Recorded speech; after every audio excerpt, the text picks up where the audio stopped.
اب ہم میں سے بہت سارے لوگ دل سے یہ چاہتے ہیں کہ وہ نیک بن جائیں، حیا والی زندگی اختیار کر لیں، نمازیں پڑھتے رہیں، قرآن پڑھتے رہیں، ڈھیر سارا نالج ان کے پاس آ جائے، ان کی زندگیوں سے حرام تعلقات، حرام ایکٹیویٹیز، بے حیائیوں والے کام، اللہ کی نافرمانیاں سب کے سب نکل جائیں۔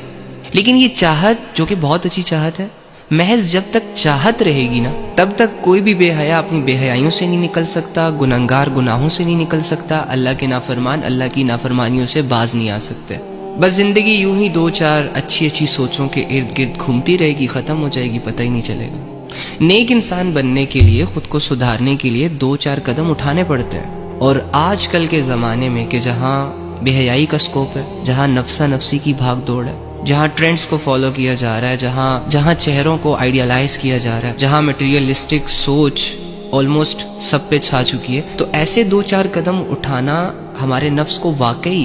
بہت بھاری فیل ہوگا۔ کبھی آپ کی سوچ آپ کا ساتھ نہیں دے گی، کبھی آپ کا دل آپ کا ساتھ نہیں دے گا، کبھی آپ کی ہمت آپ کا ساتھ نہیں دے گی، اور بس یہ زندگی ایسے ہی روزانہ گندگیوں میں گزرتی چلی جائے گی، اور خود کو بدلنے کے ارادے رکھنے کے باوجود ہم خود کو بدل نہیں پائیں گے۔ اور پتہ ہے اللہ کیا کہہ رہا ہے؟ اللہ کہہ رہا ہے لن تنالوا البر حتی تنفقوا مما تحبون۔ تم نیکی کے اس مقام تک ہرگز نہیں پہنچو گے، تم نیک نہیں بن سکتے تب تک جب تک کہ ان چیزوں میں سے اللہ کے لیے خرچ نہ کر دو جو تمہیں بڑی محبوب ہے، جن سے تمہیں محبت ہے۔ ہاں، اب ایک بے حیا انسان کو بے حیائی سے محبت ہوتی ہے، کیونکہ وہ بے حیائی اس کو بہت کچھ پرووائڈ کر رہی ہوتی ہے۔ دولت کا حریص انسان دولت سے بڑی گہری محبت رکھتا ہے، کیونکہ وہ دولت اس کا سٹینڈرڈ مینٹین کر کے رکھتی ہے، اس کی خواہشیں پوری کر رہی ہوتی ہے، اسے دنیا کا ایک بے تاج بادشاہ بنا کر رکھتی ہے، ہر چیز اس کی مٹھی میں لے آتی ہے نا۔ پیسہ ہوگا، اب جب چاہے جو چاہے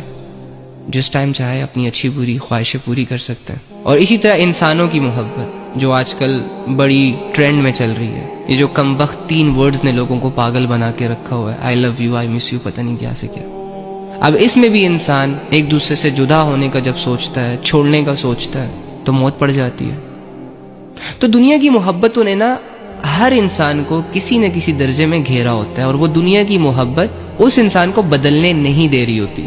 کیونکہ جب انسان بدلے گا اللہ کی خاطر تو ڈیفینیٹلی دنیا کو لات پڑ جائے گی، اس کے گناہ اس سے جھڑ جائیں گے، اس کا بے حیائی کرنے کا دل نہیں کرے گا، کسی کو دھوکہ دینے سے پہلے 100 دفعہ سوچے گا، اللہ کے لیے رشتوں کو نبھائے گا، حلال راستوں پر چلنا شروع ہو جائے گا۔ تو ہمارے جو خود کو بدلنے کے ارادے ہیں نا، یہ سکے پکے ارادے ہیں، کیونکہ ہم دیکھتے ہیں نا یار کہ جو خود کو بدلنے میں واقعی سیریس ہوتے ہیں نا، تو پھر وہ دنیا کی پرواہ نہیں کرتے، اور سوال ہی پیدا نہیں ہوتا کہ جب آپ اللہ کے لیے خود کو بدلنا چاہ رہے ہو تو پھر دنیا کا غم کیوں کر رہے ہو؟ اگر تم یہ مانتے ہو کہ تمہارا خدا اللہ ہے، اگر تم یہ مانتے ہو کہ تمہاری دنیا کی کامیابیاں، آخرت کی کامیابیاں اللہ کے ہاتھ میں،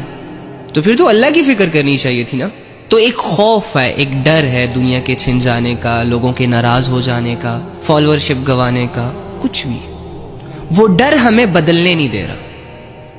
اور اس ڈر کی وجہ سے ایک بے حیا اپنی بے حیائیوں کو کنٹینیو کر رہا ہے، ایک گنہگار اپنے گناہوں کو کنٹینیو کر رہا ہے، ایک نافرمان اپنی نافرمانیوں کو کنٹینیو کر رہا ہے، اور دل میں اللہ سے جڑنے کے جذبات ہونے کے باوجود وہ اس دنیا کو کھونے سے ڈر رہا ہے، اور اس دنیا کی فکر اور اس دنیا کے ڈر کی وجہ سے اللہ کو کھو رہا ہے۔